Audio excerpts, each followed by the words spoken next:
Vamos à palavra de Deus. Abra sua Bíblia em Atos, no capítulo 9. Atos, capítulo 9, versículo 10.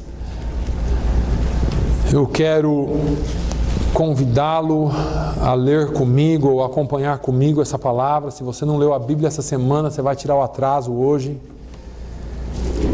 E se você leu, você vai ser alimentado de novo. Vamos ler, versículo 10. E havia em Damasco um certo discípulo chamado Ananias. E disse-lhe o Senhor em visão: Ananias. E ele respondeu: Eis-me aqui, Senhor. E disse-lhe o Senhor: Levanta-te e vai à rua chamada Direita, e pergunta em casa de Judas por um homem de Tarso chamado Saulo. Pois eis que ele está orando. E numa visão ele viu que entrava um homem chamado Ananias e punha sobre ele a mão para que tornasse a ver. E respondeu Ananias: Senhor, de muitos ouvi acerca deste homem. Quantos males tem feito aos teus santos em Jerusalém? E aqui tem poder dos principais dos sacerdotes para prender a todos os que invocarem o teu nome. E disse-lhe, porém, o Senhor: Vai, porque este é para mim um vaso escolhido para levar o meu nome diante dos gentios e dos reis e dos filhos de Israel. E eu lhe mostrarei quanto deve padecer pelo meu nome. E Ananias foi e entrou na casa. E impondo-lhe as mãos, disse: Irmão Saulo, o Senhor Jesus que te apareceu no caminho por onde vinhas, me enviou para que tornes a ver e seja cheio do Espírito Santo. Só até aí, só para te localizar nessa palavra, se você não é muito familiar com ela, aqui fala da conversão de Paulo, do apóstolo Paulo, o então chamado Saulo de Tarso. Saulo era aquele homem que perseguia os cristãos por zelo ao nome de Deus. Ele não tinha maldade no seu coração, ele tinha zelo pelas coisas de Deus, segundo a religião, segundo aquilo que ele aprendera, e segundo aquilo que ele aprendera, nada que fosse contrário aos dogmas religiosos da religião do seu tempo poderia ser aceito. Então, por causa desse zelo, por causa desse extremo zelo, Paulo não aceitou aquele negócio de uma nova pregação, um novo evangelho, uma nova, talvez na cabeça dele, religião, que vinha pregando um amor que era louco até, porque como pode você não cumprir a lei e ser salvo? E aí ele começa uma ferrenha perseguição aos cristãos. Nós vamos ver que Paulo foi e esteve junto à morte de Estevão, quando ele consentiu na sua morte. Isso mostra que ele tinha uma certa autoridade dentro da religião. E aqui ele consegue, junto aos sacerdotes e aos principais dos sacerdotes daquela época, uma carta que dava a ele direito, ou poder de polícia, para que ele fosse, prendesse os cristãos, arrastasse-os, ainda que à força, às prisões, para que eles parassem de falar naquele nome de Jesus. A Bíblia fala que Paulo estava no caminho de Damasco, quando ele tem uma visão. A Bíblia diz que ele cai ao chão, e os estudiosos dizem que ele estava a cavalo, a despeito da Bíblia não dizer, mas ele cai ao chão e vê aquela grande luz e uma voz que diz: Paulo, Paulo, Saulo, Saulo, por que me persegues? E ele, muito assustado, olhando para aquela luz, diz: Quem és tu, Senhor? E a voz fala com ele: Eu sou Jesus, a quem tu persegues. Ele tem essa experiência com Jesus. A Bíblia diz que ele ficou cego naquela mesma hora, foi guiado dentro da cidade, para dentro da cidade, e ali dentro da cidade ele foi levado até a casa de um certo Judas e ficou por ali, e ali ele começou a ter uma conversa com Deus. Eu imagino, a Bíblia mostra alguma coisa, mas eu imagino Paulo orando: eu queria estar lá naquele lugar em que Paulo começa a falar: olha Deus, tu sabes do meu zelo, Tu conheces o meu coração, tu sabes que o meu negócio é contigo e eu não abro mão, eu aprendi assim, eu não abro mão, mas agora apareceu esse negócio todo de Jesus, o Salvador, o Jesus que morreu na cruz, falaram que ele ressuscitou e eu não acreditava de jeito nenhum, agora ele aparece falando que eu persigo ele, que negócio que é esse? Eu estou aqui perdido sem saber o que fazer. Então, ele tem uma resposta de Jesus. E Jesus fala para ele que alguém chamado Ananias viria e falaria com ele o que ele deveria de fazer. E oraria por ele e ele voltaria a ver. E aí entra a nossa parte, a parte que nós lemos. Deus fala com Ananias num sonho, numa visão. E diz Ananias, ele fala, fala Senhor. E o Senhor fala com ele, fala, vai lá num lugar assim como nós lemos, lá na rua direita, lá na casa do Judas, e você vai lá e você vai encontrar um tal de Saulo de Tarso, e você vai pôr a mão sobre ele, vai orar por ele, e ele vai ser curado, e ele vai trabalhar para mim. E Ananias falou, meu Deus do céu. Quem que é Jesus? Saulo de Tarso. Olha, eu não quero contradizer a sua palavra, Jesus, mas eu tenho ouvido muito sobre esse sujeito. Não é ele que põe o povo na prisão, não é ele que arrasta, não foi ele que consentiu na morte de Estevão, não é ele que está prendendo, fazendo miséria por aí, como diz o nordestino. E aí Jesus fala, é ele mesmo. Mas vai lá, ora lá por ele, porque ele é vaso escolhido para mim. Ele vai ser um dos que vai aos gentios. Aliás, ele vai começar tudo. Ele vai pregar para os gentios, vai falar com reis, vai falar com gente grande. Ele vai ganhar muita gente para Jesus e eu vou mostrar para ele o quanto ele deve padecer pelo meu nome. A Bíblia diz que Ananias foi e fez conforme o Senhor havia mandado. Entrou na casa, orou por ele com as mãos impostas e disse, irmão Saulo, o Senhor Jesus, que te apareceu no caminho por onde vinhas, me enviou para que tornes a ver e seja cheio do Espírito Santo. É interessante essa palavra e eu quero focar em Ananias hoje. Nós vivemos nesse período da história em que os resultados são mais importantes do que as pessoas. E muito mais importante ainda do que quem elas são. Nós estamos constantemente em busca de resultado. Claro, nós fazemos as coisas por resultados. Porque se não tiver um resultado, não tem o porquê de fazer. Pelo menos é isso que nós pensamos. Nós precisamos produzir cada vez mais, cada vez melhor, e o que fazíamos bem ontem, hoje precisamos fazer melhor ainda, amanhã melhor ainda, se é que nós queremos estar inseridos no mercado de trabalho, ou naquilo que nós fazemos. Aparentemente nós nunca estamos satisfeitos, ou a sociedade nunca está satisfeita com o desempenho dos outros. Consequentemente, nós não estamos satisfeitos com o desempenho, com nossos. Às vezes eu mesmo reclamo. Se eu estivesse fazendo isso, o negócio ia ficar bem feito, pastor. Se fosse eu fazendo isso, ia ficar bom. Mas porque foi o Manuel, porque foi a Alzira, porque foi a Cleide, porque foi fulano, ciclano. Nossa, não ficou do jeito que eu queria. E nós sempre esperamos mais e mais das pessoas.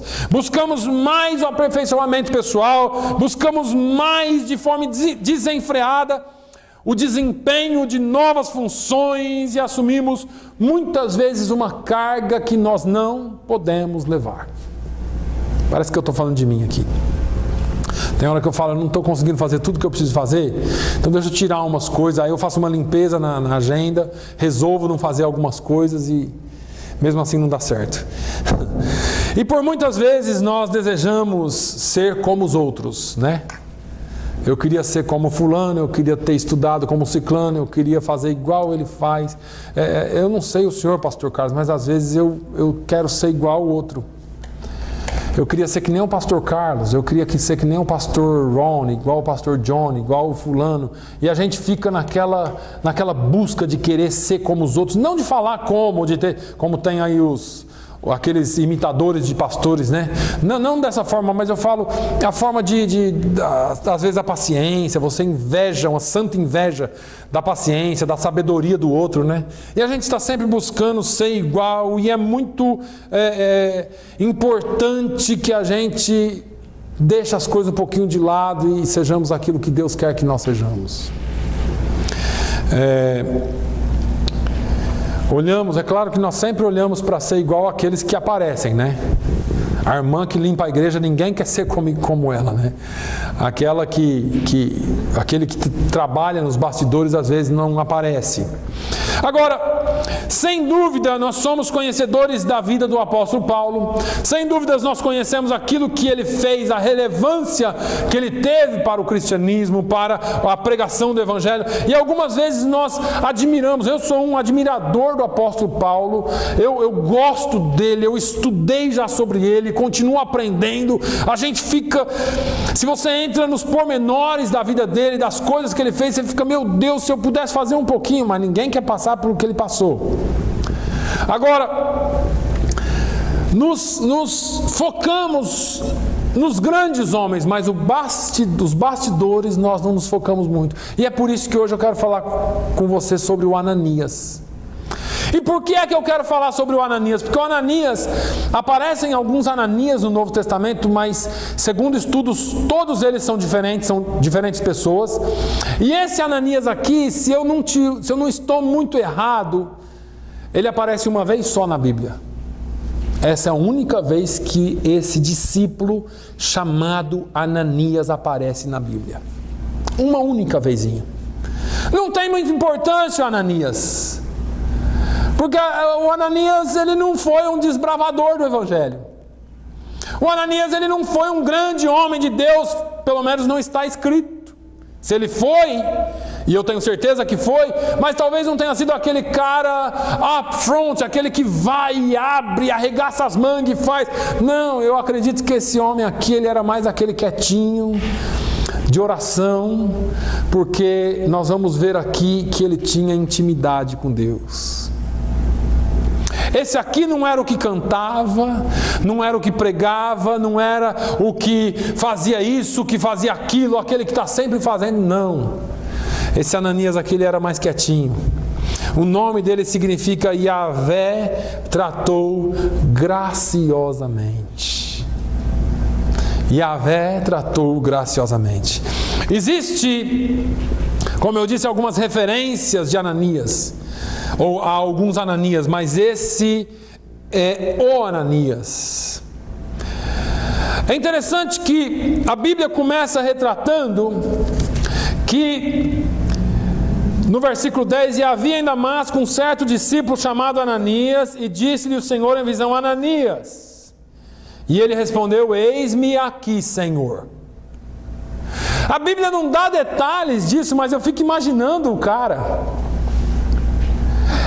Deus não precisou bater na porta dele 10 vezes, não precisou chamar 3 como Samuel, ele não precisou ir pedir ajuda de ninguém como Samuel foi falar com ele, me chamou aqui, não, me chamou, não, me chamou, não. Olha, Samuel, quando você ouvir a voz de novo, diz para ele, eis-me aqui, fala, Senhor, que o teu servo Ananias não precisou de instrução. Ele tinha comunhão com Deus, ele tinha intimidade com Deus, ele conhecia a voz do seu Senhor. A Bíblia diz, e tinha um discípulo chamado Ananias, e disse-lhe o Senhor em visão, Ananias, e a resposta foi, eis-me aqui, Senhor. Ele assumiu a postura de não ser somente um ouvinte, mas assim como Isaías, assim como Samuel, assim como outros homens, assim que ele ouviu a voz de Deus, ele disse, eis-me aqui. Eu vou parar aqui um pouquinho e vou perguntar para você quantas vezes Deus fala contigo e você não responde. Nem com a voz e nem com a atitude. Quantas vezes Deus pede para você ligar para alguém?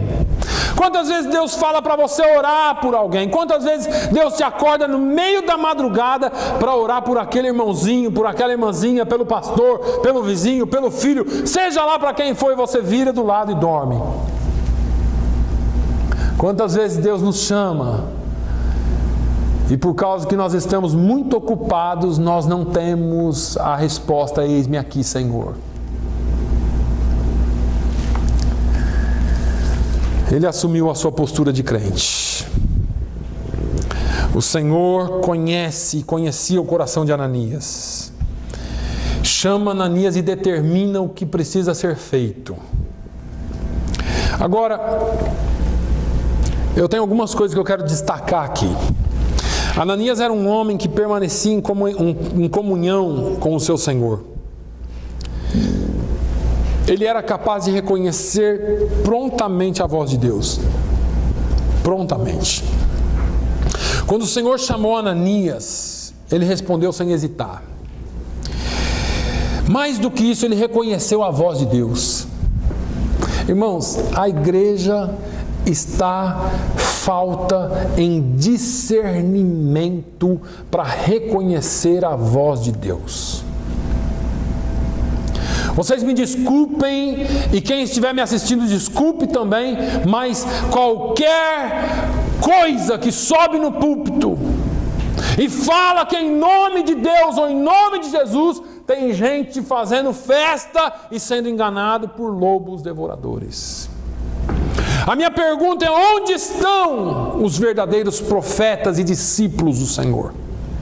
Eu sei de alguns. Agora a minha outra questão é: qual é o nosso discernimento? Eu acho que todos nós ficamos no arrebatamento. Há um ano atrás, ou menos de um ano, teve um profeta aqui e profetizou para mim aqui que Jesus voltava antes da Olimpíada no Brasil. E eu acho que eu fiquei, pastor. Ou o Jesus dele passou só lá na casa dele. E eu não estou querendo ser irônico aqui, meus irmãos, mas isso é o que nós estamos vendo dentro das igrejas. Gente marcando data para Jesus voltar como se ele fosse o dono da agenda de Deus. Jesus falou: quanto aos tempos e estações não vos é permitido saber, ou não vos é dado conhecer.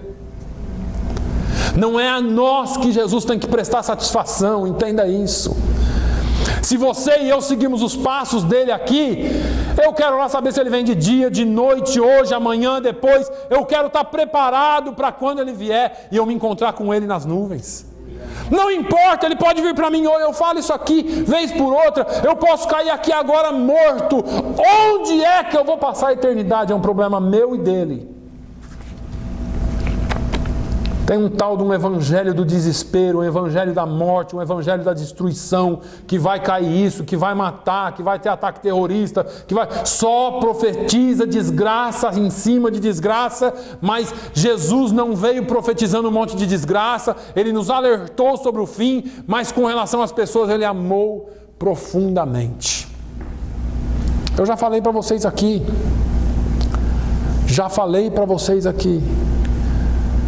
Deus tentou com Noé. E eu não estou querendo ser muito pretensioso e querer ensinar a Deus o que fazer, mas é a Bíblia que nos mostra. Noé pregou um evangelho de destruição, porque Deus falou que ia destruir. Vem para a arca, senão vocês vão morrer. Quantos vieram para a arca? Só Noé e a família dele. O evangelho da destruição não adiantou, Deus viu isso. Deus destruiu, manteve o ser humano. Quando Jesus veio, ele veio com outro tipo de evangelho. Qual era? O evangelho do amor. Para alcançar, para buscar, para transformar. Deus viu que não adiantava colocar o homem contra a parede. E não é porque o homem não é mais forte que Deus, não. É porque é teimoso mesmo. Eu ia dizer uma palavra aqui, mas você preferi não dizer. O homem é teimoso mesmo, parece aquele animal que empaca e não sai do lugar. E Deus fica tentando: vamos filho, vamos daqui, mas não adianta. Se não for pelo Espírito, se não for pelo amor, se não for pelo poder da ação, da palavra e do Espírito de Deus na vida do homem, não há transformação. Porque as pessoas podem vir para a igreja quando acontece uma catástrofe, mas isso dura dias, depois esvazia tudo de novo. Eu não estava aqui, mas me falaram que no dia 11 de setembro, naquela semana seguinte, não tinha lugar para sentar nas igrejas. Todo mundo veio para a igreja. Aí passa umas semanas, esquece daquela desgraça toda lá e volta para as suas vidas. As pessoas vêm a Deus por medo, mas não ficam. Agora, quando vêm pelo amor, irmãos, existe transformação. Esse evangelho, essas pessoas que estão subindo e pregando qualquer coisa, e o povo de Deus não discerne mais o que é de Deus e o que não é. E aí nós somos obrigados a ver aquelas, desculpe o meu palavreado, aquelas palhaçadas que acontecem em cima dos púlpitos. É gente entregando profecia que nunca vai se cumprir, e a gente vê a prova de que não cumpre. Quando Deus quer falar com alguém, Ele fala, e Ele cumpre. Eu não estou pregando contra a profecia aqui não. Eu estou dizendo que Deus tem seus meios e Ele usa quem Ele quer, do jeito que Ele quiser, e os seus filhos têm a obrigação de conhecer a sua voz. Jesus disse, as minhas ovelhas ouvem a minha voz e me conhecem. Não é qualquer coisa que a gente ouve que tem que engolir. Não é qualquer coisa que a gente ouve que tem que pensar que é Deus ou achar que é Deus porque arrepiou. O diabo também arrepia, tá? O diabo também faz tremer. Também tem manifestações espirituais. Nós precisamos ter discernimento de Deus. Esse homem, ele tinha discernimento. Ele foi capaz de reconhecer a voz de Deus imediatamente. Lembra de Elias? Vem o terremoto, vem o fogo, vem o vento. Tudo demonstração de poder. A palavra de Deus diz que o Senhor não estava naquele vento, não estava naquele terremoto, não estava naquele fogo. Aí a Bíblia diz que veio uma voz suave. E Elias reconheceu a voz. Essa voz aí eu conheço. Tem hora que Deus vai falar com você suavemente. Você não precisa de arrepio, você não precisa de tremer, você não precisa de nada. Você precisa só ter discernimento para reconhecer a voz de Deus. Deus vai falar com você através de alguém, Deus vai falar com você através da palavra, Deus vai usar uma pessoa próxima, um amigo, alguém vai ligar, alguém vai falar, de alguma forma, mas você tem que estar preparado para reconhecer a voz de Deus. E a voz de Deus por vezes é suave. Quando o Senhor chamou Ananias, ele respondeu sem hesitar, ele reconhecia. Ele reconhecia. Agora você fica assim, já ligou para alguém que você fica em dúvida de quem é que está no telefone? Às vezes eu ligo para o meu pai, para minha mãe, minha mãe fica assim, Bi, Lula, o nome dos meus irmãos, né, os apelidos. Caco, até chegar no Ju, que sou eu, o Júnior. Aí eu falo, não, aí eu começo a bagunçar a cabeça dela. Não, mãe, é o Bi, claro.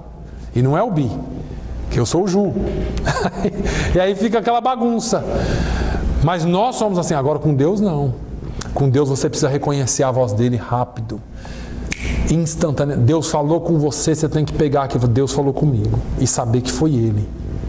Não é qualquer voz que nos engana. Isso só é possível para quem tem intimidade com Ele. Você fica muito tempo sem falar com alguém, passa o tempo, a voz muda um pouquinho, você fica mais novo, claro, a voz fica mais de criança. E você fala com aquela pessoa, e a pessoa diz, oh, sou eu quem? E fica aquele negócio assim, você não lembra mais?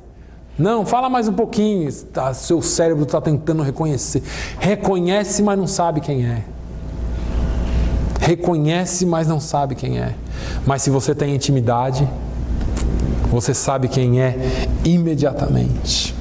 É para quem tem comunhão com Ele. É para quem tem comunhão com o Pai. E essa comunhão só é possível se estivermos buscando na palavra, na oração. Não funciona por transferência, não funciona por osmose, não funciona por telepatia, ou por você pensar em Deus ou achar que Ele é bom. Não, funciona por fidelidade aos preceitos bíblicos de comunhão com Deus. Você só pode ter comunhão com Deus quando você se aprofunda, quando você se imerge na palavra dele, ou imerge. Você só tem comunhão com Ele quando você pode falar com Ele com carinho que só você e Ele tem. É o que eu falei aqui, minha mãe me chama de Juninho até hoje. Ai, Juninho, meu filho. Eu vi um testemunho essa semana. Tinha um sujeito que era meio duvidoso na igreja. Eu até contei o testemunho dele aqui, mas o pastor chegou lá para visitar ele. Ele falou em orar e a primeira coisa que ele falou na oração, ele começou a orar assim: papai. E o pastor levou um choque, porque quando ele ouviu o sujeito com aquela profundidade, ele falou: esse cara tem comunhão com Deus. Não vou poder mexer aqui. O pastor falando do cara: não vou poder mexer porque ele tem comunhão com Deus. Você sabe que a pessoa tem comunhão com Deus não é pelas muitas palavras, não é pela eloquência ao falar, ó santo, grande, eterno, poderoso, majestoso, nada disso. Você sabe que ele tem comunhão com Deus quando tem intimidade. Quando ele, talvez com palavras erradas, português errado, inglês errado, mas ele entra na presença e ele é como se ele estivesse falando aqui frente a frente com Deus. Essa é a comunhão que Deus espera de você. Não é você entrar na presença dele com um monte de palavra e a sua vida não alinha com aquelas palavras. O desejo do seu coração não está alinhado com aquilo. Oh meu Deus, eu quero ver vidas salvas, mas você nem está aí para vidas. Você está orando porque o pastor te enche o saco aqui no domingo para você orar por almas. Porque o pastor só fala de evangelismo, é por isso que você está orando. Mas quando você tem um desejo profundo de ver vidas salvas, quando você tem um desejo profundo por alguma coisa, você entra com sinceridade diante de Deus.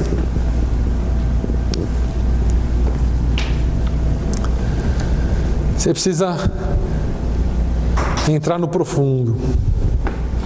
Quando você entrar no profundo, a estação sintoniza, ou o rádio sintoniza na estação certa. Parece que você tem um número certo dele. Não cai na secretária, nem na secretária eletrônica, nem na caixa de mensagem, não é e-mail, nada disso. É o número do telefone vermelho dele. Quando você fala aqui, ele atende lá. Quando ele fala lá, você atende aqui e entende aqui. Eu sei quem está chamando, eu sei quem está falando, é o Bina de Deus, é o reconhecedor telefônico dele. Assim nós temos que ter também. Ananias não titubeou nem por um segundo, ele: eis-me aqui, Senhor. Ele sabia quem era o Senhor e ele sabia a posição dele de servo. Ananias, além de conhecer o seu Senhor, além de ter intimidade com Deus, além de reconhecer a voz dele, Ananias não era um cara desantenado. Irmão, o que tem de crente que não sabe nem onde está o nariz? Me desculpe. O mundo está caindo em volta e o cara está lá, não sabe de nada. Sabe por quê? Porque nós estamos muito ocupados para sentir a dor dos outros. A pessoa falta na igreja um mês e você nunca nem se lembrou que ela faltou na igreja. Talvez você nunca orou por ela, talvez você nunca nem conversou com ela.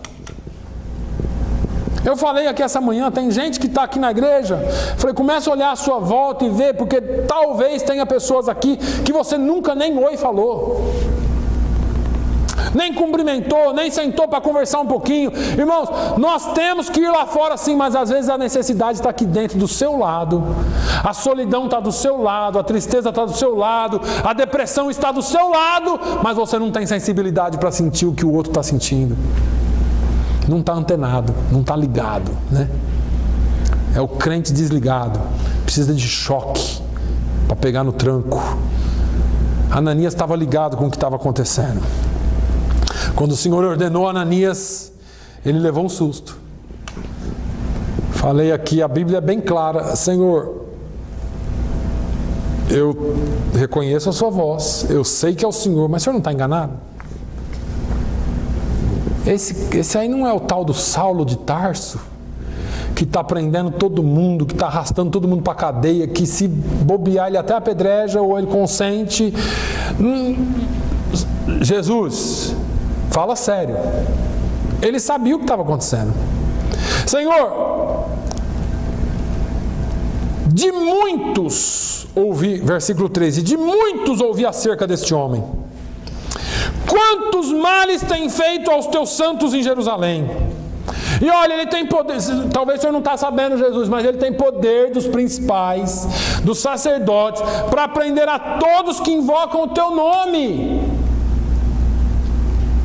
Ele era crente, irmão, mas as coisas não estavam passando desapercebido por ele, não. Ele não estava com a cara só enfiada numa coisa, ou só pensando em uma coisa, ou só em um detalhe da vida. Ele estava sabendo o que estava acontecendo. Eu tenho certeza que eles estavam orando por proteção. E aí Deus manda o lobo lá dentro. Ou melhor, Deus manda ele dentro da casa do lobo. Eu coloquei o lobo numa cela lá, você vai ter que entrar lá dentro da jaula com ele. É ele mesmo. Ananias sabia quem era isso. Faz um exercício mental aí, só por um instante. Se você quiser fechar o olho, ficar de olho aberto, só imagina. Coloca-se no lugar de Ananias. Coloca-se no lugar daquela igreja. Lá em Damasco, quando alguém vem lá de Jerusalém e fala assim, olha, nós vamos ter que se preparar agora porque a perseguição chegou. Estava lá em Jerusalém. Eu não sei porque que eu estou pregando isso aqui. Mas eu vou falar para vocês, eu sinto pelo Espírito que é a hora da igreja se preparar. Deus vai definir aqui crentes e crentes. Deus vai definir aqui quem são os verdadeiros crentes que estão prontos para enfrentar o que for possível e preciso por amor a Ele. Nós estamos chegando num tempo nessa nação que as coisas não serão fáceis. E Deus vai definir na sua vida quem você realmente é. Coloca-se no lugar daquela igreja. Alguém chega e fala assim, olha irmãos, eu estou vindo de Jerusalém, o negócio não está fácil lá. Já mataram Estevão. Quem? O Estevão? O diácono? Mataram ele, apedrejado. Você precisa ver que tristeza. Ao mesmo tempo que foi triste, ele viu os céus abertos, ele teve uma visão, ele viu o Filho de Deus à destra do trono do Pai.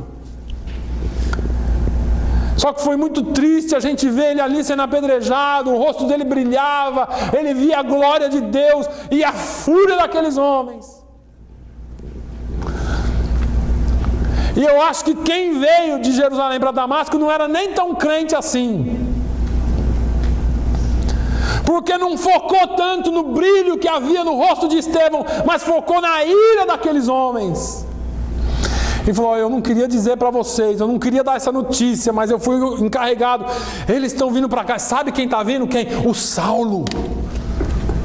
Não, é o Saulo, aquele que está fazendo todo aquele arregaço lá, aquele negócio, destruindo tudo. Crente na frente dele é homem morto ou preso. O freguês que escolhe. E a igreja começou a entrar em oração. Jesus, não permita, Senhor, tem misericórdia de nós, Jesus, meu Deus do céu. E ora daqui, ora dali, ora daqui, ora juntando nas casas e orando, pedindo proteção de Deus. E Deus manda Saulo lá. Só que eles não sabiam que no meio do caminho Jesus ia ter um encontro com Saulo. Eles não sabiam que Jesus já tinha marcado na sua agenda aquele dia que ele iria mudar a vida daquele homem para sempre. E junto com a vida dele eu tenho certeza que a igreja, a vida da igreja de Damasco seria levantada com poder, porque eles não estariam mais orando por proteção, mas eles agora estariam orando para que Deus realmente cumprisse e avançasse o evangelho dele sobre a terra. Quando Deus se apresenta a Ananias e fala, Ananias, vai lá na rua direita, na casa do Judas, você vai orar pelo Saulo. Ananias falou, não, Senhor, eu tenho ouvido, esse cara não presta, ele está matando, ele está prendendo, o que eu faço? Não, Ananias, vai, porque este é para mim um vaso escolhido, para levar o meu nome diante dos gentios e dos reis e dos filhos de Israel.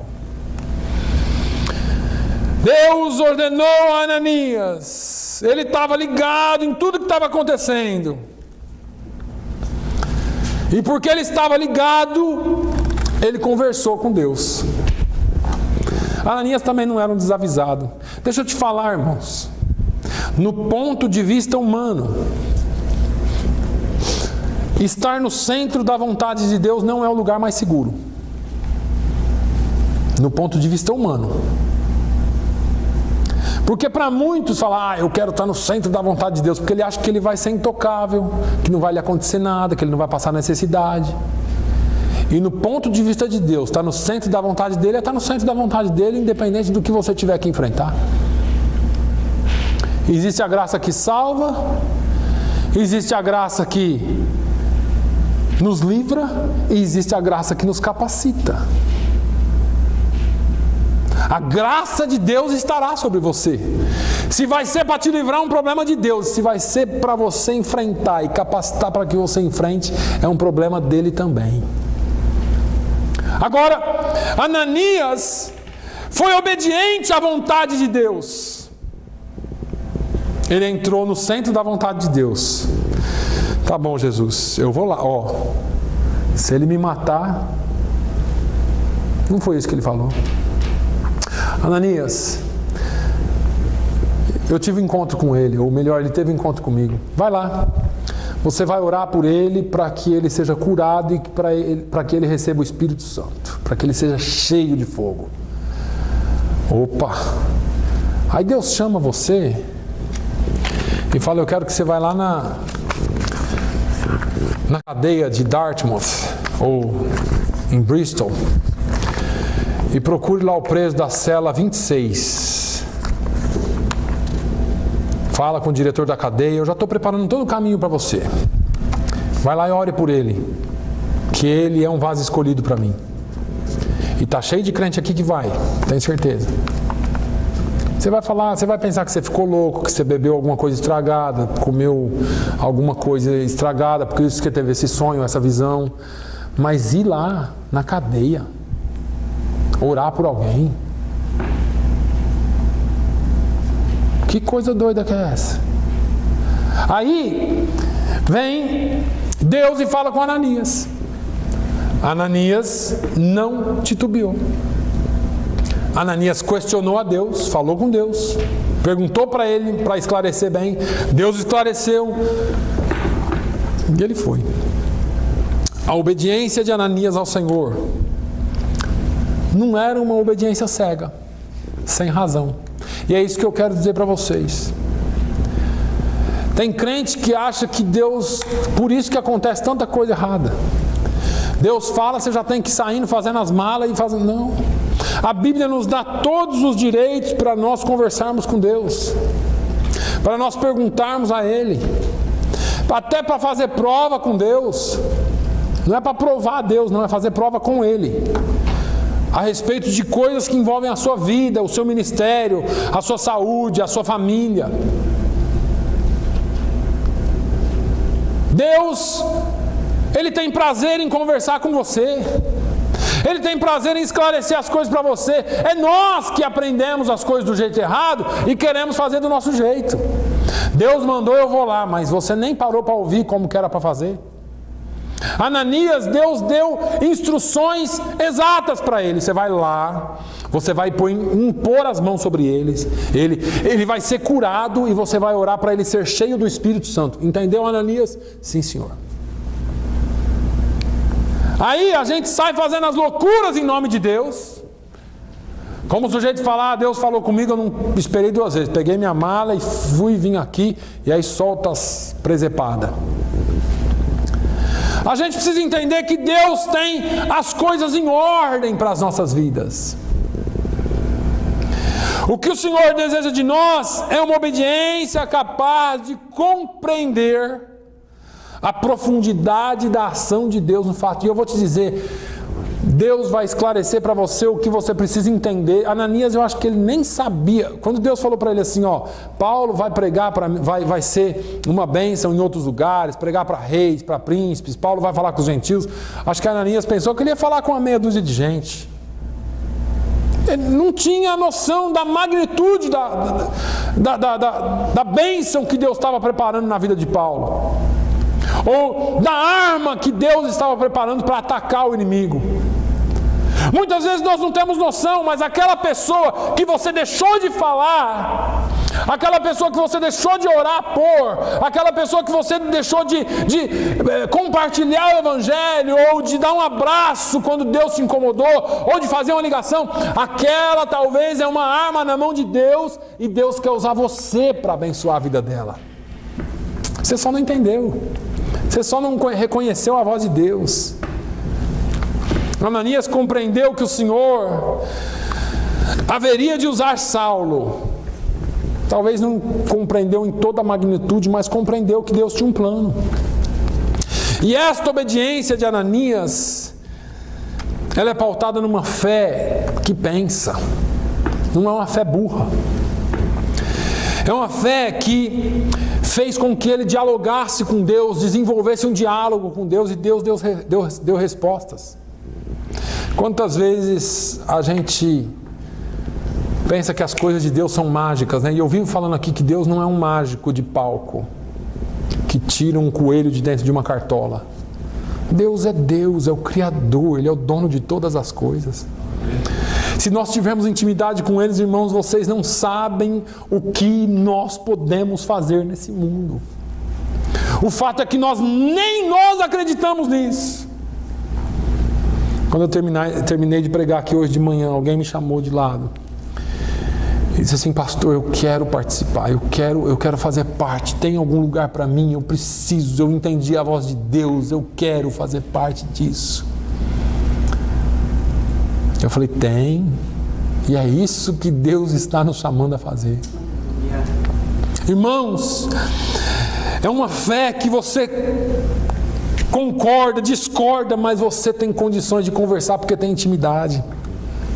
Ananias, em obediência ao eis-me aqui, Senhor, se dispõe a cumprir a vontade do Senhor, vai à casa de Judas, toma e leva a sério o seu ministério,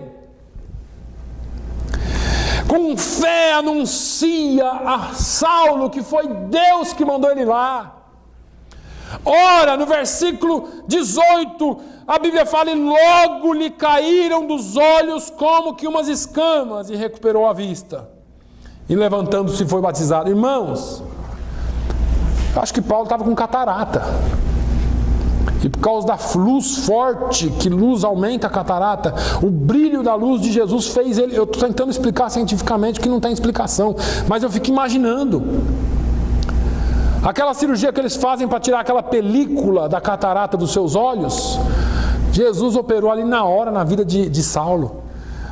Ananias não era médico, não era nada, colocou a mão na cabeça dele e puf, caiu as duas escamas dos olhos de Saulo. E a Bíblia diz que ele foi batizado. Por vezes nós desejamos fazer somente o que é de grande vulto, o que traz algum reconhecimento, algum status que nos torna visível. Às vezes, como eu disse, nós queremos copiar aqueles grandes pregadores que param multidões. Às vezes eu fico me perguntando como que fulano de tal consegue fazer isso.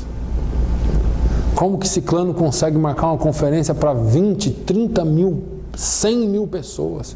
Pense no Billy Graham. Como que esse cara conseguia imobilizar países inteiros, gente viajar do país inteiro para ouvir mais 100, 200 mil pessoas ouvindo. Quando fazia o apelo, vinha lá 20, 30, 40, 50 mil aceitar Jesus. Como? E nós ficamos assim, né, naquele extremo, tentando alcançar o extremo. Por outro lado, a gente fica também no outro extremo: eu não sei se eu vou conseguir, eu não sei se eu sou digno. Deixa Deus te usar só como você é. Deixa Deus te usar só naquele pouquinho que você pode fazer mesmo, que eu posso fazer mesmo. Pastor, mas é de um a um, mas é assim que Jesus fez. Jesus ministrou de um por um. A igreja de Jesus era grande, eu já falei aqui. Tinha seguidor a dar com pau, era multidões, mas na hora que foi ver os crentes mesmo era só 12. E um ainda traiu, ficou só 11. dentro do nosso ministério, da nossa vida cristã, nós temos que estar preparados para traição, para coisas que vão acontecer, para tristeza, solidão, para estresse, para tudo isso, mas sabendo que quem nos guia, quem nos dirige, quem está ao nosso lado, quem nos sustenta é o Senhor Jesus. Essa é a fé que Deus espera de nós. Talvez nós possamos aprender um pouquinho com Ananias. Eu não quero extrapolar o tempo mais uma vez, já extrapolei um hoje, não vou extrapolar outro. Mas que o Senhor possa encontrar em você um servo fiel. Que o Senhor possa encontrar em você um servo que reconhece a voz, uma ovelha que conhece a voz dele. Que quando ele te falar, seja para te enviar, seja para te chamar para uma bênção, seja para te corrigir, você ouça. Quando o Senhor chamar você no canto para uma conversa, que você reconheça que é a voz dele, ainda que meio bravo com você, mas com amor ele vai te corrigir, porque a Bíblia diz que ele corrige o filho que ama. Agora entenda uma coisa, quando ele te chamar para uma grande obra, aquela grande obra de evangelizar aquele mendigo que ninguém quer evangelizar, e você falar assim: Senhor, no que vai dar isso aqui? Você não sabe quem aquele mendigo pode ser amanhã. Eu falei da cela aqui, o testemunho que eu ouvi essa semana. O sujeito preso para cumprir 26 anos de cadeia. Deus usou um carteiro, se eu não estou enganado. Falou com o carteiro assim, falou: você vai lá na cadeia, vai falar com o diretor do presídio, vai na cela número tal, deu o número da cela e vai orar por um sujeito que está lá dentro da cela. E vai falar para ele que ele não vai cumprir os 26 anos de cadeia porque eu tenho uma obra para a vida dele aqui fora. E o sujeito foi corajoso, pastor. Ele foi lá, falou com o chefe do presídio, com o diretor do presídio, e o diretor falou assim: ó, você tem 5 minutos para falar com ele. Liberou um guarda, foi com ele até o fim das celas, lá onde era o número da cela do sujeito. Ele chegou lá e falou: fulano, pelo nome, vem aqui que eu vou orar por você. Orar por mim é: Deus falou que vai te levantar e vai te tirar daqui, que você não vai cumprir os 26 anos, porque ele tem que te usar num lugar aí. O sujeito orou. Um mês depois, um juiz foi transferido para aquela cidade, revisando os casos penais. Deus falou com ele, ele era crente, falou assim: tá vendo esse sujeito aqui? Tira ele, porque eu vou usar ele dentro da igreja, porque a minha igreja está morna. Eu vou levar ele dentro da igreja para glorificar o meu nome. E fala para ele que o dia que ele pensar em desviar de mim, eu ponho ele de volta na cadeia. Eu vou dar liberdade para ele, com a condição de ele me adorar e me servir. E o sujeito saiu da cadeia, foi para dentro da igreja adorar a Deus. A única coisa é que a igreja não adorava, queriam expulsar ele de lá. Mas Deus fez uma obra naquela igreja. Deus pode usar você para falar com o menorzinho, com aquele um que você vai passar ali e não vai nem... esse eu não quero nem ver. E quando você ouvir a voz de Deus, Deus pode mudar aquela vida e fazer dele uma grande bênção para o seu reino. Amém? Seja você obediente à voz de Deus. Reconheça a voz dele e atenda e obedeça. Amém? Pai, nós te louvamos uma vez mais pelo teu chamado em nossas vidas. Te louvamos, Senhor, porque o Senhor nos dá condições de ter intimidade contigo, de falar contigo, de ouvir a tua voz. Mas nós queremos obedecer. Senhor, que nenhum de nós sejamos desrespeitosos a ponto de questioná-lo o porquê, mas que nós possamos ter a intimidade de trocar ideias contigo, de falar: Senhor, eu estou com medo, eu estou assustado com essa situação, me ajuda. E o Senhor com certeza tem prazer na sinceridade do teu povo. Pai, no nome de Jesus, continue falando conosco, continue nos guiando e continue nos abençoando durante essa semana. Dê-nos uma semana abençoada na tua presença.